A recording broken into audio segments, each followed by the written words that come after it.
Bonjour tout le monde, bienvenue à ce nouvel épisode du podcast L'État financier. Donc encore une fois aujourd'hui en compagnie de mon collègue Gabriel. Salut tout le monde, salut JP.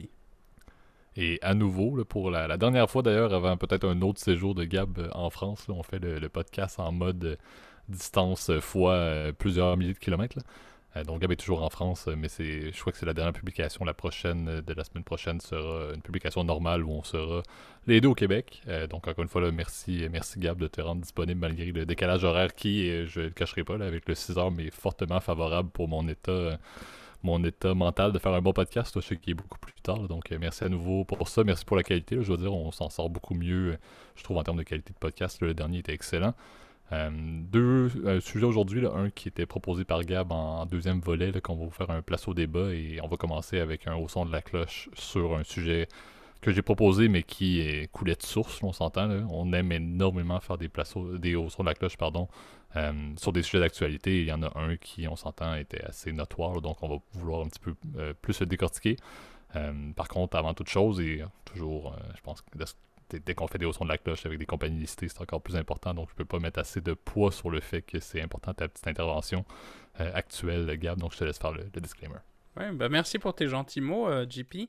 Je dois évidemment répéter à tous nos auditeurs, surtout pour les nouveaux, parce qu'on voit que les statistiques sont très bonnes ces dernières semaines. Et alors, encore une fois, merci beaucoup pour votre écoute, très appréciée. Ça nous fait grand plaisir de vous accueillir dans la grande famille de l'État financier. Vous le savez, le podcast, il est aussi pour vous. On le fait pour nous parce que ça nous fait vraiment plaisir à chaque semaine, tu vois, même à distance, à 8 heures d'avion de distance, de le faire. Alors, ça me fait grand plaisir, en tout cas, de me rejoindre à toi, JP, aujourd'hui. Alors, n'oubliez pas, évidemment, que tout ce qu'on parle, il ne s'agit que de notre opinion personnelle. Il ne s'agit pas d'une recommandation, évidemment, officielle de placement. On vous invite à prendre contact avec un expert si vous avez des questions sur votre situation personnelle, comptable, fiscaliste, conseiller financier, quiconque est autorisé aussi dans la juridiction où vous vous trouvez, afin de vous permettre de prendre les meilleures décisions pour votre portefeuille.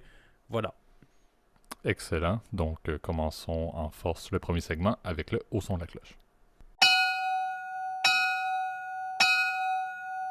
Parfait. Donc, comme je l'ai introduit, là, c'est assez évident de quelle compagnie on veut vous parler. Une compagnie listée.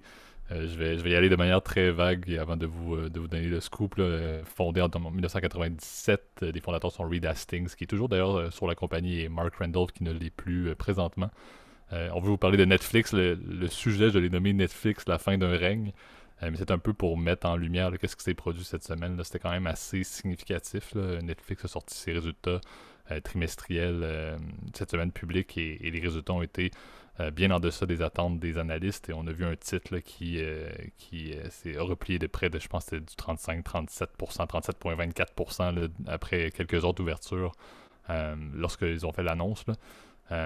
Si je me trompe pas, c'est ça, c'était mercredi, pour ne pas me corriger, il y a eu une perte officielle, c'était 54 milliards de dollars US de valeur de capitalisation boursière qui a fondu en une seule et même journée à cause des résultats de Netflix. Donc ça montre encore une fois l'ampleur. On dirait qu'on pense souvent aux résultats trimestriels, puis on se questionne jamais sur le fait qu'une compagnie peut perdre plus du tiers de sa valorisation boursière du jour au lendemain, et c'est quand même assez intéressant de le faire et de voir un peu la logique de qu'est-ce qui s'est passé, de comprendre un petit peu. On avait déjà très brièvement parlé de Netflix, on a déjà un peu parlé de cette compagnie-là qui était un peu seule dans le monde du streaming jusqu'à les dernières années où il y a des compagnies qui se sont jointes. On peut penser à que ce soit Disney, que ce soit Amazon, etc. Là, il y a eu beaucoup de démarches et de parts de marché qui ont été redistribuées d'une certaine manière par rapport à Netflix qui dominait.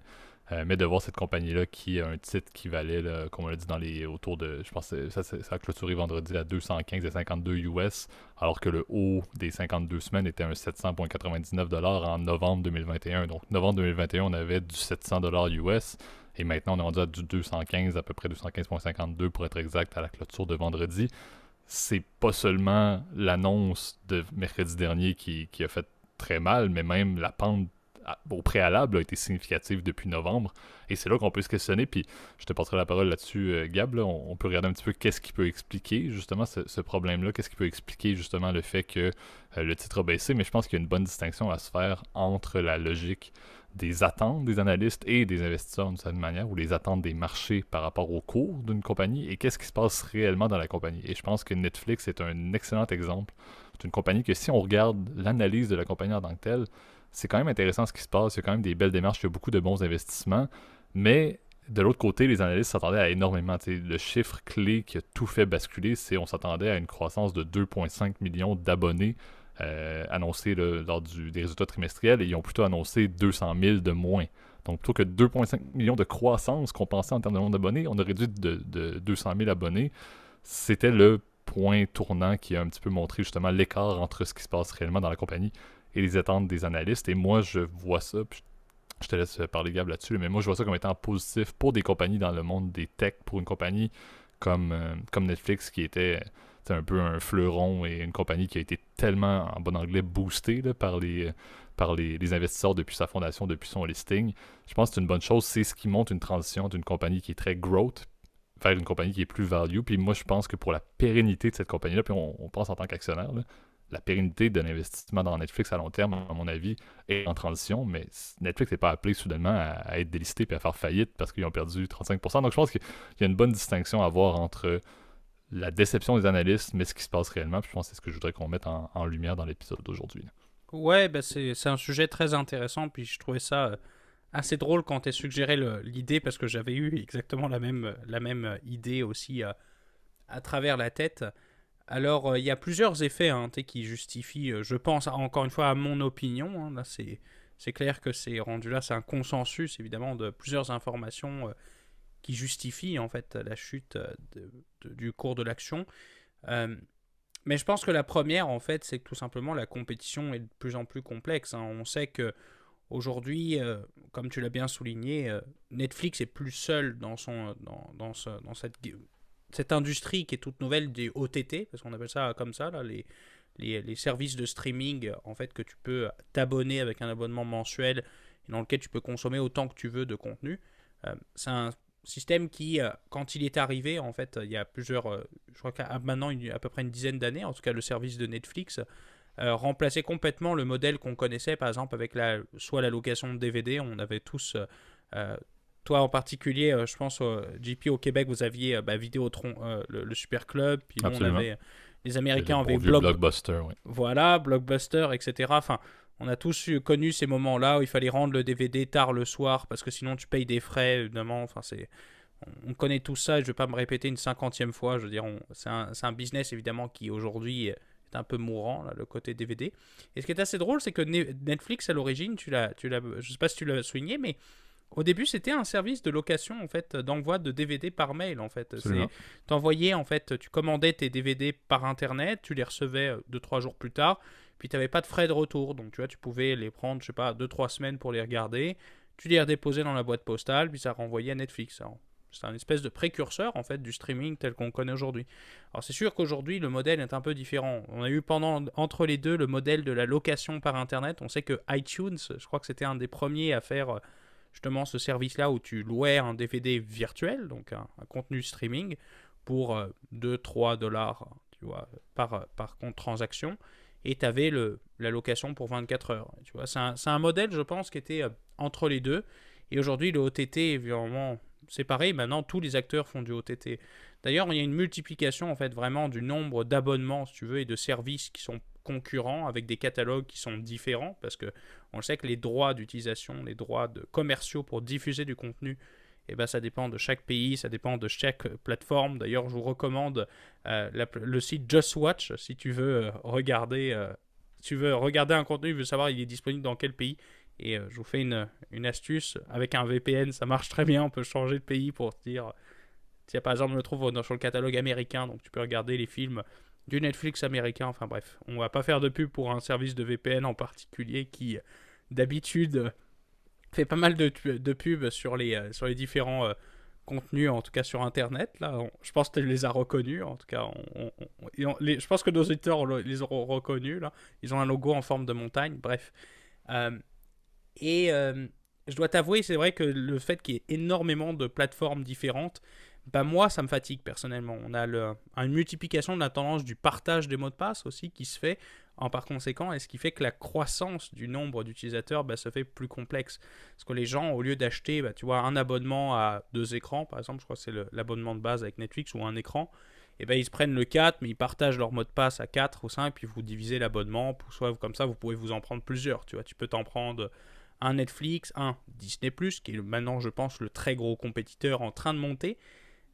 Amazon Prime, avec Prime Video, on sait que Amazon investit énormément dans la création de contenu. Tu vois, même en 2021, c'est ça qui était fou, de ce que j'ai vu, pardon, à Netflix, tu vois, pour créer ces nouveaux contenus, au lieu de les acheter auprès des Warner Bros, etc., de ce monde, et ben, a dépensé plus de 18 milliards de dollars là-dessus, ce qui est complètement énorme. Hein. C'est sûr que on voit que Netflix va payer énormément justement pour acquérir du contenu et puis fidéliser évidemment son éditoire. Puis on le sait tous, les nouvelles séries de Netflix, on avait parlé de Drive to Survive, mais il y en a plein, hein, des séries, même des films, des documentaires Netflix qui sont plutôt de bonne facture. Je peux vous les recommander en tout cas. Et je pense que c'est ce qui a contribué, si tu veux, le fait qu'il y ait tellement de services concurrents et pas que les gens ils peuvent plus s'abonner à juste Netflix, tu vois, ils s'abonnent à un service, puis tu vois, quand ils ont fini une série, bah, ils se désabonnent, ils se réabonnent, etc. Tu as une fluctuation en fait du nombre d'abonnés qui fait que bah, c'est plus difficile de prédire. Disney, il y a quelques mois, je crois que c'était à peu près il y a 6 mois, avait connu la même phénomène en fait d'une une croissance beaucoup plus lente en fait projetée de son nombre d'abonnés, ce qui fait que le prix de l'action avait dégringolé. Et tu vois, c'est une période qui est assez, et je te laisserai relancer là-dessus, mais tu vois, une période assez compliquée en fait, plus généralement pour les services de streaming.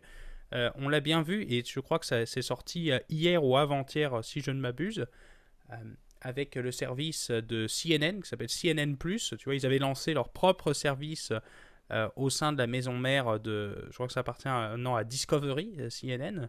Et bah, un service de streaming, encore un 5 dollars par mois pour regarder des documentaires, etc. Tu vois, au bout de un mois, ils ont été obligés de couper le robinet et arrêter, si tu veux, le service parce qu'il n'y avait pas assez d'abonnés. Tu vois, euh, il y avait que seulement quelques dizaines de milliers d'abonnés, tu vois, à ce service-là qui, pour le coup, ne faisait pas vraiment de différence. Mais tu vois, les Paramount+, les Discovery+, les HBO Now, je ne sais plus comment ils s'appellent, les ESPN+, les Disney+, je pense que les gens ont un peu ras-le-bol en fait de payer pour plein de services pour revenir en fait au point de départ qui était à l'origine les cable cutters. Tu te souviens, il y a quelques années, les gens qui coupaient leur abonnement de câble justement parce qu'ils en avaient marre de payer pour des chaînes qu'ils ne regardaient pas. Tu vois, c'est bête, hein, mais Mhm. CNN, les chaînes de sport qui sont parfois incluses, et parfois, bon, mesdames ou messieurs, des fois, on regarde pas, tu vois, des gens qui regardent pas de sport, bah, tu vois, ils ont pas envie de l'avoir, tu vois.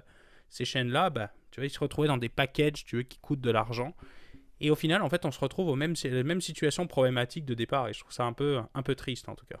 Ben exact. Puis, tu sais, je crois un des enjeux avec Netflix, c'est si on considère ce qui s'est produit, puis pourquoi est-ce que Netflix a eu une tangente à avoir un cours qui se porte un peu moins bien, puis encore une fois, comme tu sais, on n'a pas parlé en chiffres des parts de marché, mais tu l'as bien dit, il y a tellement de compagnies qui ont décidé de lancer des sites de streaming avec leur contenu à eux. Tu sais, je pense que c'est le gros défi que Netflix a eu. Ils étaient tellement précurseurs et ont tellement fondé un peu cette industrie-là qu'au début, ils avaient tout. Là. Le meilleur exemple, c'est The Office. The Office était sur Netflix et à partir du moment où, je ne sais plus c'est quelle compagnie par contre américaine, mais que cette compagnie-là, ou je sais pas, c'était HBO ou Peacock, ou peu importe, là, on les connaît tous à force, là, mais ils ont décidé de lancer leur site de streaming, mais c'était leur série sur leur poste à l'époque, ils l'ont rapatrié, c'était terminé. Donc le fait que Netflix, à la base, avait littéralement à peu près tout ce qui était possible. Ils payaient des droits de licence, bien évidemment, parce que c'était pas leur contenu, mais ils avaient à peu près tout. Mais au fur et à mesure que les compagnies qui créaient du contenu original, ces postes-là, ces Disney de ce monde, etc., ont décidé de dire, OK, ben notre contenu original à nous, on vous le licence plus Netflix pour que vous le partagez sur votre site de streaming, on le garde pour nous autres, on va fonder notre propre truc.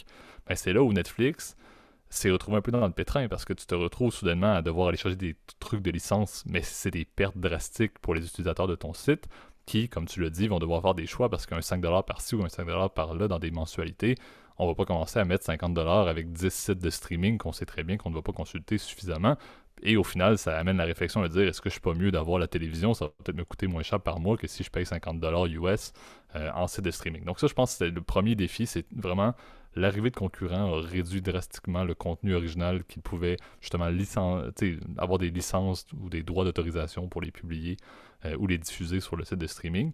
Et je pense que c'est un peu ça qui a amené la grande force, le grand revirement qui me permet, moi, de dire, ok, oui, c'est beau, là, les résultats trimestriels ont été en deçà des attentes des analystes, ça a clashé au niveau du titre, ok, fine, là, mais on s'entend que Netflix ne vaut pas 2$ le titre, là, c'est encore à 215$ US le cours de l'action, là, c'est quand même très bon à mon avis. Si on regarde encore, ils sont premiers dans les streamings avec 222 millions de personnes qui payent pour des abonnements, et tu l'as bien dit, on en connaît tous qui n'utilisent pas leur propre compte, donc ils ont quand même 222 millions de personnes qui payent à chaque mois un frais, qui est le plus gros dans l'industrie. Ils ont eu des revenus, je pense, l'année passée d'à peu près 29,7 milliards de dollars, alors que de l'autre côté, par exemple, si on compare Disney, je pense que c'était même pas... c'était du 2 milliards, je crois, donc ils sont drastiquement, encore une fois, ils se portent très bien financièrement, ils se portent très bien en termes de nombre d'abonnés, même s'il y a eu une légère baisse. Et encore une fois, comme on l'a dit, l'épée de Damoclès qu'ils avaient, c'était, ils n'avaient pas de contenu original, ils n'avaient pas de contenu Netflix ou branded Netflix.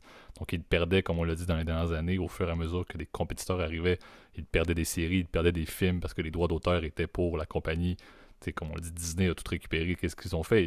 Tu peux plus voir de films de Disney sur Netflix, c'est tout à fait normal. Ils ont ramené ça chez eux. Donc je pense que la grande transition qui me permet, moi, de dire entre la vision des analystes, les attentes des analystes et qu'est-ce qui se passe réellement, ben Netflix se porte bien, tu l'as dit, l'année passée, c'était à peu près 18 milliards. Cette année, ça va être 20 milliards justement dans le contenu original. C'est 500 programmes, que ce soit des séries ou des films qui ont été produits en 2021, sont oscarisés également. Donc, Netflix sort de plus en plus dans le fait d'avoir du contenu qualité. La qualité est là. Il y a de l'abondance également. Donc, à un certain point, Netflix va pouvoir vivre comme Disney peut bâtir un système de streaming qui est très fonctionnel avec la qualité des films qu'ils ont, avec la qualité des séries que Disney a. Mais Netflix va pouvoir le faire très rapidement également à la vitesse où ils créent du contenu, avec les investissements qu'ils font.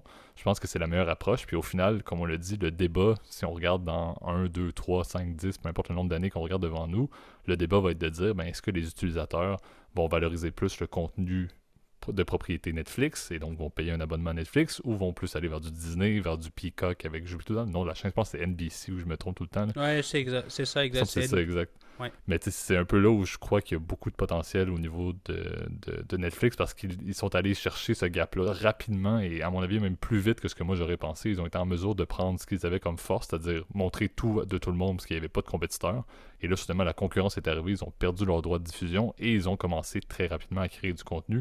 Et moi, personnellement, j'écoute beaucoup de séries. Tu l'as dit, Drive to Survive, je suis un fan de Formule 1, donc depuis que Drive to Survive est arrivé, ça a été littéralement une bonification de mon intérêt, mais c'est une série parmi tant d'autres que Netflix a produit que je suis vraiment impressionné de dire out of nowhere, sans avoir réellement de studio. Là, à la base, c'était une plateforme TI de diffusion. Là.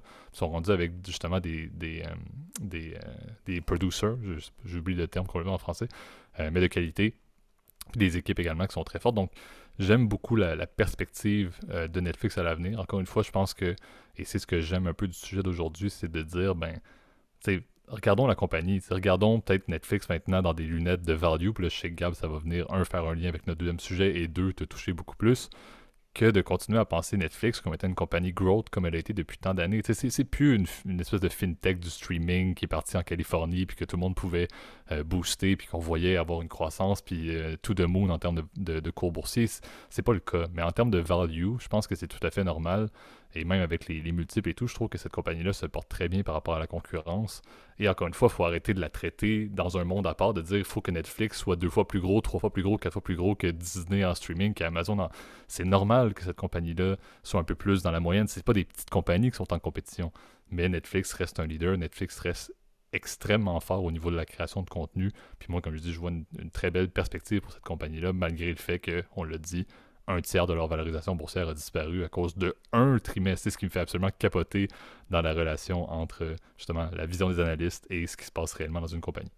Ouais, après, c'est vrai qu'en plus, oublie pas, évidemment, qu'il y avait eu un tiers qui a été perdu, en tout cas cette semaine, mais il y avait aussi un bon tiers qui avait été perdu aussi durant le premier trimestre à cause justement de cet effet, cet éclatement de la bulle IT qu'on a vu plus généralement, même si faut bien se souvenir, Netflix est considéré dans les geeks, donc dans la classification des actions où il en possède, il y a 11 grandes classes ou 11 industries standardisées, elle est considérée comme Communication Services, donc dans les services de communication comme le sont par exemple les médias, donc par exemple Warner, etc., Fox, etc., qui d'ailleurs, ça fera pas mal du pouce sur notre deuxième sujet. Mon Dieu, ça, comme quoi tous les liens se créent, en tout cas dans le podcast. Euh, Ce que je pourrais rajouter quand même, j'aime bien ton approche de dire effectivement il faudrait regarder plus Netflix comme un titre valeur. Bah maintenant, à ces multiples-là, oui, évidemment, à 20 fois un PI de 20 fois, si tu veux, évidemment, ça fait plus de sens de voir ce stock-là comme un stock valeur, évidemment, alors que juste avant, il était à 44 fois, tu vois, le PI, donc beaucoup plus cher, évidemment. Donc ce qui, je pense, justifie pas mal, évidemment, la correction boursière aussi, c'est est-ce qu'on est 44 fois les résultats, le résultat annuel en tant que valeur par action? Est-ce que c'est raisonnable? Oui et non. Ça dépend si on est capable de justifier une énorme croissance, mais on voit que la croissance elle commence à se ralentir.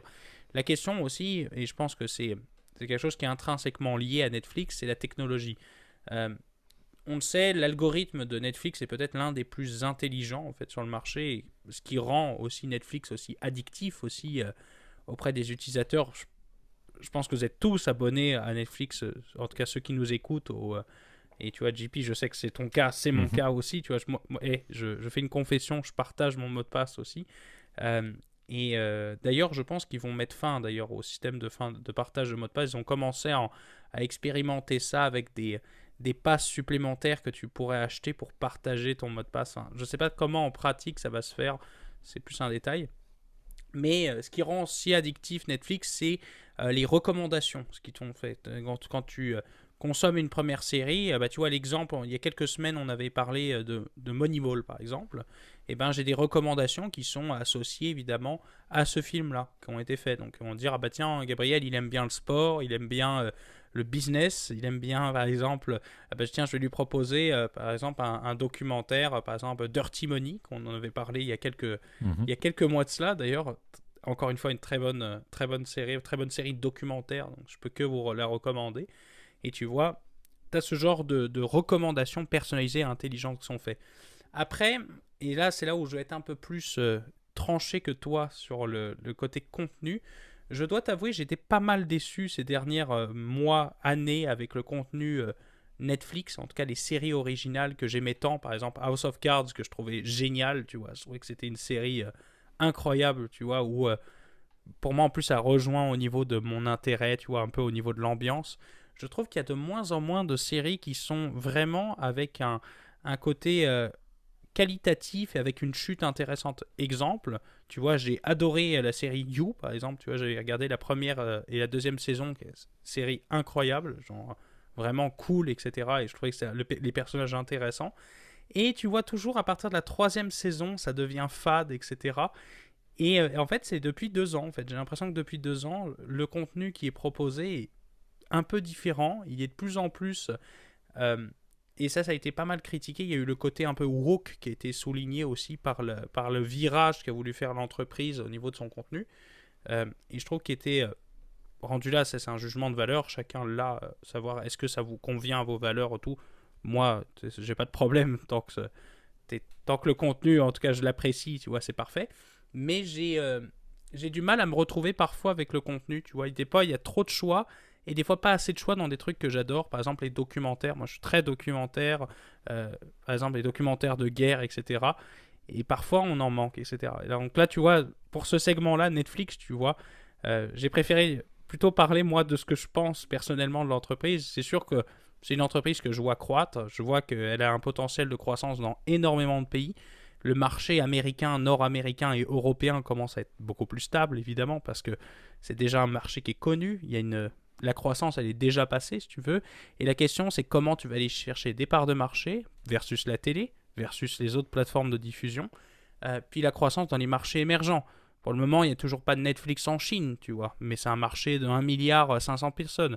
Le marché indien, je suis quasiment sûr qu'il est peu exploité encore. Et je suis sûr que si tu crées du contenu personnalisé, par exemple pour le marché indien, on sait qu'ils adorent les séries, par exemple Bollywood, cet univers-là que je dois t'avouer, je pense que Netflix connaît encore très peu, et ben il serait capable d'aller chercher encore plus d'abonnés. Et tu vois, donc tu as des sources de croissance, mais elles sont pas dans les marchés stables, elles sont beaucoup plus dans les marchés émergents. Et c'est là où on va voir si Netflix sont assez malins pour aller faire de la croissance. Personnellement, à ce prix d'action-là, je trouve que c'est un investissement, moi, qui me paraît intéressant. Mais évidemment, il ne s'agit que de notre opinion personnelle. Évidemment, ce n'est pas une recommandation. Faites-vous votre propre avis. Puis je pense que ce sera la même chose, la meilleure chose, évidemment, pour investir ou non dans Netflix. Exact. Puis, tu sais, je pense pour conclure le segment, là, ce qui est vraiment le prochain move, en bon anglais, là, qu'on peut voir au niveau de la gestion de Netflix, c'est quand même assez simple. C'est de voir est-ce que Netflix va vraiment tenter de rester un stock croissance malgré la performance du trimestre et de continuer à essayer d'aller chercher des nouveaux abonnés, on s'entend là. Tu l'as bien dit, il y a beaucoup de potentiel, mais si c'est cette voie-là, ça reste la même chose qu'ils ont fait depuis les 10 dernières années, c'est on essaie d'aller chercher des abonnés, des abonnés, des abonnés. Oui, on met l'attention sur le contenu, oui, on met l'attention sur l'app, mais notre priorité, puis pour montrer qu'on peut réussir, c'est quoi le chiffre clé, je voulais soulever, c'est ce qui a fait tomber les marchés, c'était le nombre d'abonnés. Donc il y a cette voie-là qui serait, si la gestion décide de faire ça, ils veulent rester en mode croissance. De l'autre côté, s'ils vont vers un volet plus, on va essayer de couper des coûts, de mieux contrôler les coûts, entre autres des publications qu'on fait, des nouvelles séries qui lancent, et peut-être améliorer l'app également, on ne le cachera pas. Là. Tu l'as dit, le système de recommandation est bon, mais moi je trouve que l'app, c'est un peu le bordel. Il y a tellement de contenu qui est caché qu'on verra jamais au final, d'une certaine manière, qu'on réalise pas à quel point on a une banque, il y a une bibliothèque énorme de séries et de films. Et puis, on a probablement vu de nos yeux vus depuis qu'on a Netflix, chacun, et c'est la même chose pour toi, Gab, j'ai peut-être vu 5% de ce qu'il y a réellement sur Netflix. Donc, je pense que c'est ça qui est intéressant, c'est de voir, il y a deux avenues claires. Soit ils continuent à y aller en mode abonné, abonné, abonné, ou bien ils vont plus en mode gestion des coûts, et également en mode peut-être amélioration de l'application qui a besoin, encore une fois, de peut-être améliorer l'expérience des abonnés qu'ils ont déjà pour, encore une fois, essayer d'arrêter d'en perdre. Là. Donc, je pense que c'est les deux voies clés. Une qui continue vers une action croissance et vers une action plus valeur, mais je pense que le titre est quand même à un point tournant, là, quand même assez intéressant. Rétention d'abonnés aussi, tu vois. Donc ce côté, oui, on veut avoir des abonnés, mais on veut des abonnés fidèles, tu vois, qui continuent à garder leur abonnement et pas qu'ils le closent, qu'ils le reprennent, tu vois, qui est on va dire une source d'incertitude, si tu veux, souvent pour ce genre d'entreprise. Donc je pense qu'il y a beaucoup de belles démarches à faire niveau valeur. Encore une fois, on dit, là, toutes les autres compagnies de streaming se sont basées sur ce que Netflix a fait et ont essayé de développer des applications qui étaient mieux. Donc on s'entend que Netflix doit aller faire un gap à un certain point, doit aller améliorer un petit peu ce côté-là et peut-être quitter les fameuses lunettes de on cherche des abonnés partout, on peut en trouver pour continuer à montrer un chiffre d'abonnés qui est bon. Nos résultats, à la limite, on s'en fout. Si on a des abonnés, on est en croissance. C'est la classique du monde des techs, on se le cachera pas. Mais bon, ça c'est mon avis personnel. Donc, effectivement, passons maintenant, on regardera le si Netflix est appelé à avoir justement d'autres fluctuations significatives. On pourra en reparler, mais je crois que c'était pas mal une remise à la place juste du cours. Et à mon avis, il y a une période de transition intéressante pour le PDG. Donc, on le salue, on ne le connaît pas, bien évidemment, mais je pense qu'il y a des décisions quand même assez intéressantes là, pour une compagnie qui se porte très bien toujours, mais qui a quand même une belle possibilité de changement qui peut être fait au niveau de la vision des investisseurs. Donc, passons maintenant au deuxième segment, le place au débat. Parfait. Donc, un sujet que Gab, ça fait quelque temps que tu voulais qu'on en parle. Je l'introduis et on le présente place au débat parce que, encore une fois, il y a un peu d'opinion sur la personnalité que ce loup investisseur, d'une certaine manière. Là, on a failli faire en mode dans l'œil d'un loup qui, pour les personnes qui nous écoutent depuis le tout début du podcast, vous vous souviendrez qu'on en avait fait, je crois, 2 dans l'œil d'un loup avant de passer à autre chose au tout début en 2020. On veut parler de Al-Walid bin Talal qui, encore une fois, est réellement mentionné comme étant le Warren Buffett du Moyen-Orient. Mon avis va être assez facile à transparaître que je ne vais pas forcément seconder cette mention-là et je vais l'expliquer très brièvement en introduction. Pourquoi, et Gab, je pense que tu as peut-être une vision un petit peu plus opposée. On n'est pas extrême là-dessus par rapport à d'autres places au débat, là, mais je vais pouvoir te laisser par la suite en parler beaucoup plus parce que tu as une meilleure description ou un meilleur visuel sur le personnage qui est Bin Talal. Je ne vais même pas l'introduire, là, je vais vraiment juste donner mon avis en tant que tel. En fait, non, je vais te laisser l'introduire, puis je donnerai mon avis par la suite. Je pense que ça vaut la peine que tu partages ton point de vue et peut-être introduire la personne, puis par la suite, je pourrais peut-être mettre mon petit grain de sel de pourquoi est-ce que je juge que Warren Buffett est un individu qui est diamétralement opposé à ce que Bintalal pourrait l'être, au-delà de leur très bonne connaissance de la finance et de la technique value, si on peut dire. Ouais, bah les deux effectivement se ressemblent parce qu'en fait ce sont deux investisseurs valeurs, hein, tu l'as bien dit, en fait tu l'as bien introduit. Euh, Walid bin Talal en fait c'est un milliardaire qui est bien connu si vous vous intéressez en fait au Moyen-Orient, un peu plus sur la finance en fait au Moyen-Orient. Il faut se rappeler que la finance, en tout cas au Moyen-Orient, est quelque chose d'assez récent. Hein, tu vois, c'est quand même un pays, en tout cas, le pays dont on va parler aujourd'hui, bah, c'est l'Arabie Saoudite. C'est un pays qui a été quand même connu par le passé par être très fermé, si tu veux, aux capitaux étrangers et très fermé aussi dans leur stratégie, dans la divulgation, si tu veux, de leur stratégie d'investissement. Ils étaient très concentrés pendant très longtemps, en fait, dans l'industrie du pétrole. Et je dois t'avouer, Bin Talal, en fait, est le fondateur en fait, d'une compagnie qui s'appelle Kingdom Holdings. Donc, c'est en fait, un conglomérat en fait, diversifié qui investit dans plein de types d'entreprises qu'on va pouvoir détailler. Mais c'est notamment en fait, dans des actions publiques, donc à la bourse tout simplement de New York. Donc, c'est tout simplement comme un portefeuille privé en fait, du prince Bin Talal. Faut rappeler que c'est le cousin en fait de Mohammed Ben Salman, en fait un cousin éloigné parce que il fait partie de la famille Al Saoud, donc qui est la famille qui règne en fait sur l'Arabie Saoudite, hein, donc c'est un prince, c'est pour ça qu'on dit le prince Al Walid bin Talal, et c'est l'homme d'ailleurs aujourd'hui je crois le plus riche en fait d'Arabie Saoudite, hein, puisqu'il possède un portefeuille, une valeur je pense de plus de 30 Mhm. milliards de dollars.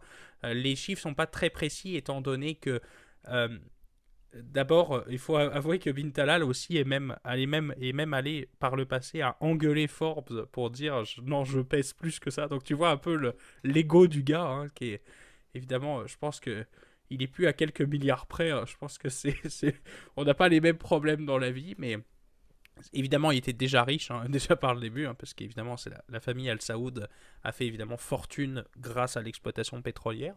Mais Bin Talal a été un des premiers à dire bon, au lieu de mettre tout dans le pétrole et dépenser notre argent dans tout et n'importe quoi, dans des palais somptueux et dans des Bentley, machin, mieux vaut gérer cet argent de manière intelligente, puis le réinvestir, par exemple, dans l'économie mondiale et sortir surtout de cette dépendance unique au pétrole.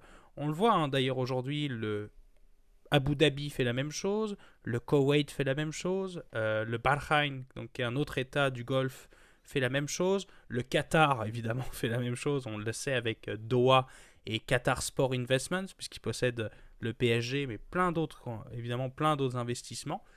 Et, euh, et donc, Kingdom Holdings est né comme ça dans les années 80. Donc, Mintala, je crois qu'il a à peu près une soixantaine d'années aujourd'hui. Donc, il est évidemment l'un des hommes les plus riches du Moyen-Orient. Et pourquoi on le surnomme en tout cas le Warren Buffett du Moyen-Orient, c'est que quand même il a parti pas forcément hyper riche au départ, hein, tu vois. Je crois qu'il avait d'ailleurs commencé son business en fait à partir d'un prêt qu'on lui avait fait son père ou son grand-père. Exactement, Et 330 000 US, effectivement, qu'il avait emprunté officiellement à son père, effectivement, pour commencer sa compagnie en 80, exactement. exact. Et puis Kingdom en fait après c'est fait dans plein de types de stratégies. Donc en particulier, je te dirais, ils ont acheté de l'investissement privé et on va dire leur fer de lance aujourd'hui. Kingdom Holdings, c'est la chaîne Four Seasons. Donc Four Seasons, c'est une chaîne d'hôtels, si vous ne connaissez pas, qui possède notamment en fait leur hôtel phare, c'est l'hôtel Georges V à Paris, qui est évidemment un palace, un hôtel palace qui est sur les Champs-Élysées, donc sur l'avenue, au coin de l'avenue Georges V et des Champs-Élysées. J'y étais l'autre jour justement, donc j'ai pensé à ça, et ça m'a donné l'idée en fait de relancer le sujet. Euh, tu vois, Bin Talal possède donc toute cette chaîne-là, et donc ils ont plein de palaces, je crois qu'ils en ont à New York, évidemment dans le Moyen-Orient, en Europe énormément, notamment dans la plupart des capitales européennes, en Italie aussi, etc., en Espagne. Donc tu vois, c'est un type qui est assez malin, il faut l'avouer, c'était un des premiers, si tu veux, à se dire, bon, on a du pétrole, mais il faut qu'on fasse autre chose. Et il faut qu'on investisse dans des compagnies qui, je pense, vont changer le monde. Lyft, ils possèdent aussi ils ont investi évidemment dans plein d'autres compagnies. Je crois Amazon, ils ont acheté dans AOL à l'époque, à l'époque quand ça valait de l'argent à AOL, hein, où ça a Ouais, disparu. il y a du Citigroup aussi, Euro Disney également, donc beaucoup dans le banking, du real estate, le domaine de la santé également, dans lequel il va y avoir des investissements, ouais. Ouais, et puis tu vois, c'est un portefeuille très diversifié. C'est ça qui est assez drôle et ça reprend pas mal la stratégie de Warren Buffett, Coca-Cola, etc. D'ailleurs, c'est assez drôle, je tiens à le souligner, mais on a entendu parler de Bin Talal il n'y a pas si longtemps, puisqu'en fait, c'est l'un des plus gros investisseurs de Twitter. En fait, entre le moment où on a sorti, tu te souviens, là, notre épisode il y a 2 semaines, Mhm. bah là, il y a eu l'offre qui a été faite par Elon Musk. Et Bin Talal a répondu sur Twitter à Elon Musk pour dire Kingdom, qui possède à peu près, je crois, 5% de la valeur totale euh, de Twitter, ce qui est quand même énorme, hein, parce que c'est plusieurs milliards de dollars, a dit moi je voterai contre la proposition d'Elon Musk parce qu'elle me paraît être pas assez valorisée par rapport à la valeur réelle de Twitter, ce qui est plutôt une bonne chose parce que ça veut dire que même tes investisseurs principaux pensent que c'est sous-évalué, donc que l'action elle vaut plus que le 64 dollars qui a été proposé par Elon Musk. Donc c'est assez intéressant de voir que Bin Talal, il est aussi investi par exemple dans des compagnies comme Twitter, mais c'est très variable, tu vois, McDonald's, etc. Donc le type a le privilège, en tout cas le mérite plutôt, de parler un excellent anglais. D'ailleurs, je vous invite à écouter ses interviews, par exemple sur CNBC, Bloomberg, etc. Il en a fait plein. Et tu remarqueras qu'il a un excellent anglais.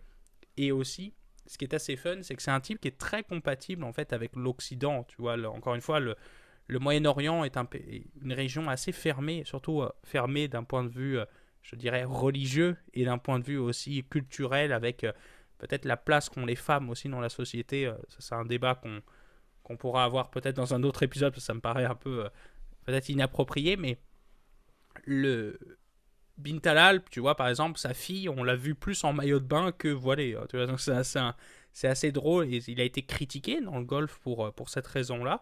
Mais il a beaucoup investi, beaucoup fait en sorte en Arabie Saoudite, par exemple, pour que les femmes puissent conduire, tu vois. Et je pense que c'est quelqu'un d'assez important et qui a une influence énorme, évidemment, en Arabie Saoudite aujourd'hui. Ben, exact. Pour ajouter du poids là-dessus, effectivement, le Bindala l'a étudié aux États-Unis en partie, donc ça explique sa vision très américaine et son excellent anglais, effectivement. Là où j'ai quelques. Il faut aussi, là, je vais lui donner une dernière fleur avant de passer un petit peu sur mon opinion sur son personnage, mais également, il a fait, encore une fois, il n'y a rien de prouvé, il n'y a rien de signé, il n'y a rien de transmis, mais il veut également euh, en anglais c'est pledge, mais transmettre une partie de sa fortune là, pour des causes culturelles, environnementales et sociales là, de mémoire. Là, c'est quelque chose qui est sorti, si je ne me trompe pas, au courant de 2021. Là, donc encore une fois, il n'y a rien de prouvé. Là, c'est des très belles paroles, ça peut être des paroles en l'air, on s'entend. Mais encore une fois, ça montre qu'il y a un côté intéressant à sa, à sa richesse qui n'est pas uniquement pour, comme tu as dit, acheter des Bentley, etc. Par contre, c'est un peu là aussi où je veux faire un peu l'envers de la médaille, là, et c'est de revenir justement sur la logique qu'au-delà du fait d'être investi en mode value et d'être parti avec très peu de choses, un peu comme Warren Buffett, je ne vois pas vraiment beaucoup plus au niveau de la comparaison entre Warren Buffett et lui, parce qu'il reste un individu qui, bon, a un palace absolument épouvantable en Arabie Saoudite.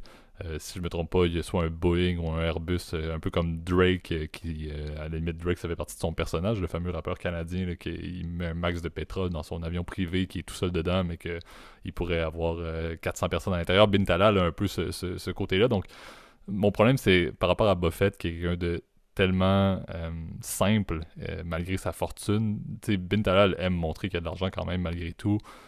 Et encore une fois, partir de rien reste que de se retourner de côté et demander à son père 330 000 US. Ça reste quand même relativement. En termes de modestie, certes, il n'a pas demandé 1 million comme Donald Trump, mais 330 000, c'est quand même pas du pocket change. À mon avis, c'est sûr que pour son père, c'était du pocket change vu qu'il était dans le pétrole, mais c'est un peu pour montrer que la personnalité, le personnage de Bin Talal a une vision de la finance qui est très intéressante, très américanisée, très value comme Buffett, ça c'est très bien, mais en tant que tel, le personnage, ce qu'il a fait, c'est démêler un petit peu avec la justice. D'ailleurs, là, ça, il a été mis en détention au Ritz-Carlton de Riyad. Là. Encore une fois, c'est certain que les conditions n'étaient pas épouvantables pendant 83 jours en 2018 liées à des histoires de corruption. Là. Il y a eu quelque chose quand même d'assez énorme en 2017-2018 en Arabie Saoudite et il a payé, là, c'est des milliards, là, on n'a pas le montant Je crois que officiellement. c'était environ 2 milliards et demi, et puis c'était durant la fameuse purge en fait des princes Exact. saoudiens qui avait eu lieu à cette période-là. Exact. Mais tu sais, comme je dis, c'est un peu là où c'est un peu démêlé avec la justice, corruption, un peu la personnalité quand même très axé sur le luxe et le fait de montrer quand même le fait qu'il n'est pas pauvre, là. Encore une fois, qu'il a bien réussi dans la vie. Ça reste qu'on dirait, dans ma tête, ça rend ce personnage-là complètement opposé à Warren Buffett, qui, encore une fois, oui, va avoir une vision un petit peu similaire en termes de value, mais je serais pas prêt à mettre dans la même phrase Bin Talal et Warren Buffett en tant que personnalité globale, pas seulement leurs intérêts financiers et les compagnies dans lesquelles ils sont investis.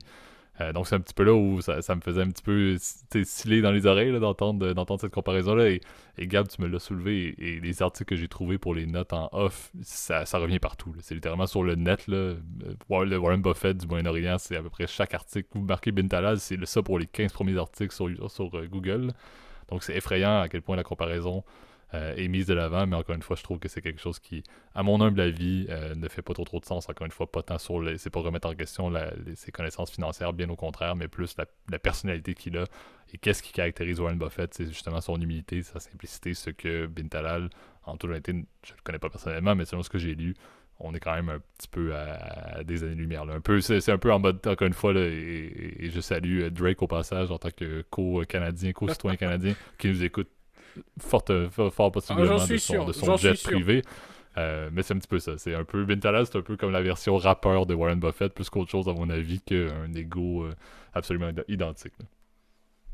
Ouais, et puis pour finir là-dessus, évidemment, si on peut un peu faire un portrait global, en tout cas, de Bin Talal, c'est vrai que par contre, en fait, depuis la purge que tu as mentionnée en 2018, bah, clairement, son influence, je pense aussi, a été drôlement déréduite. Hein. On sait que depuis 2018, bah, il vit enfermé en fait en Arabie Saoudite. À mon souvenir, et encore une fois, les communications sont assez complexes, hein, évidemment, puisqu'il n'y a pas tout qui est public. Hein, rendu là, c'est des affaires de famille en plus, puisque Mohammed Ben Salman, on le sait, le prince héritier de l'Arabie Saoudite, et qui est aujourd'hui le ruler, donc c'est lui qui décide. Et bah, lui a confisqué son passeport. Donc tu vois, malheureusement, il a plus cette aura qu'il avait à partir qu'il avait avant 2018, donc avant la purge. Il y a eu aussi le Covid, évidemment, qui a pas mal heurté son business, hein, puisqu'il est très concentré dans le domaine de l'hôtellerie, tu vois. Domaine qui, je pense, a été l'un des premiers d'ailleurs à être en très très grande difficulté. On sait que par exemple les grandes chaînes comme Accor, par exemple, qui avaient justement payé pour avoir le sponsor maillot, par exemple, du Paris Saint-Germain, tu le sais, Accor Live Lividness, enfin je sais plus c'est quoi leur programme de fidélité là, mais ils ont signé juste avant le Covid.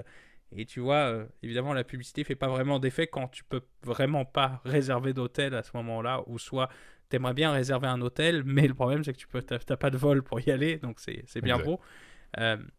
Donc évidemment, ce domaine-là d'hôtellerie a été pas mal mis en difficulté depuis quelques temps, et ce qui fait que la fortune de Bin Talal aussi a pas mal fondu au soleil. On estime qu'à peu près ses actifs en ce moment sont à peu près de 13 milliards de dollars. Tu vois, les estimations changent beaucoup. Et même Forbes a de la difficulté à savoir exactement où est-ce qu'il se trouve Bin Talal, étant donné qu'il y a énormément de son argent qui est dans une société privée, donc il ne divulgue pas forcément tous ses comptes. Mais il est clair qu'évidemment, il est milliardaire, ça c'est pas un problème. Mais la question est de savoir comment... est-ce qu'il va avoir la même aura que Warren Buffett? C'est pas la même chose. Il faut rappeler que Warren, c'est quelqu'un qui est parti de nulle part, comme tu l'as mentionné. C'est quelqu'un qui habite encore dans sa maison, la maison de ses parents à Omaha, donc dans le Nebraska, qui est pas franchement la ville qui m'a l'air la plus sexy des États-Unis. Alors que Bin Talal, il doit avoir sa riad à Riyad, justement. C'est ça qui est... Pour le coup, c'est double riad, là. Jeu de mots, effectivement. Jeu de mots assez médiocre, vous m'excuserez, là, mais... comme quoi... pour le coup, Bin Talal, si tu veux, il est un peu né avec une cuillère, une cuillère en or dans la bouche, donc évidemment c'est plus facile de commencer quand t'es milliardaire. Un peu comme d'ailleurs Donald Trump. Hein. L'image qu'on le fait du self-made man, du type qui a réussi dans l'immobilier, c'est pas tout à fait vrai. Hein. Le père de Donald Trump était évidemment très riche. Et, comme il l'a si bien dit, a small loan of $1 million. Donc par rapport aux 330 000 de Bin Talal, lui c'était un petit million tranquille, effectivement. Même si aujourd'hui, Trump, je crois, pèse beaucoup moins hein, que Bin Talal, étant donné qu'après, c'est pareil, Trump a eu ses ennuis, évidemment, avec ses hôtels à Atlantic City qui ont un peu tous pérépliqué, là, le fameux Taj Mahal, enfin bref. La plupart ont fermé, mais Trump est pas du tout dans le même business. Mais c'est ça qui est assez marrant. Ces types-là ont réussi dans l'immobilier. Et tu vois, on commence à parler, par exemple, que Bintala rachèterait un club de foot. Tu vois, c'est un peu le délire des milliardaires. Hein. On revient toujours à ce qu'on a parlé là-dessus il y a quelques épisodes de cela. Là, mais il y a le monde, en tout cas des milliardaires, avec le Covid, étrangement, a augmenté. Les inégalités de richesse ont augmenté aussi au niveau des inégalités de revenus. Et tu vois, le fait, en tout cas, de discuter de Bintala, je crois que c'était assez drôle parce que pour remettre un peu en question et connaître un nouveau personnage auprès de nos auditeurs, je trouvais ça intéressant Exact. toujours d'en Ben, parler. on salue son talent en termes d'investissement comme celui de Buffett, mais je pense qu'on arrête la discussion, là pour la suite, effectivement, en termes des personnages. Donc c'est ce qui va conclure l'épisode d'aujourd'hui. Donc, à nouveau, merci Gab Ça fait plaisir. pour ta présence malgré l'heure avancée. Je te laisse d'ailleurs reprendre la parole très brièvement là, pour faire le mot de la fin de l'épisode. N'oubliez pas de partager notre contenu si ça vous a plu, à mettre un petit like sur la vidéo YouTube. Vous êtes de plus en plus à le faire, alors merci encore pour le faire. Les commentaires, vous savez, c'est ouvert évidemment. Si vous voulez discuter avec nous, vous pouvez toujours essayer de nous envoyer un petit mail à l'adresse qui vous est indiquée dans la description, que ce soit sur toutes les plateformes audio, Spotify, Apple Podcast, Overcast, Google Podcast, Amazon Podcast, Deezer, etc. Vous pouvez aussi mettre un petit avis, des étoiles si jamais ça existe sur la plateforme où vous vous trouvez pour nous permettre de bien nous référencer. Et n'oubliez pas sur YouTube à partager notre contenu aussi à vos amis. Si ça vous a plu et que vous souhaitez nous faire connaître ou tout simplement partager quelque chose qui vous a intéressé, regardez, vous êtes les bienvenus. Et puis vous savez que, en tout cas à l'état financier, c'est comme une petite famille. Vous pouvez toujours nous contacter, ça nous fera plaisir de pouvoir vous répondre. Et en attendant, je vous souhaite à tous une très belle semaine. Salut. Bonne semaine tout le monde.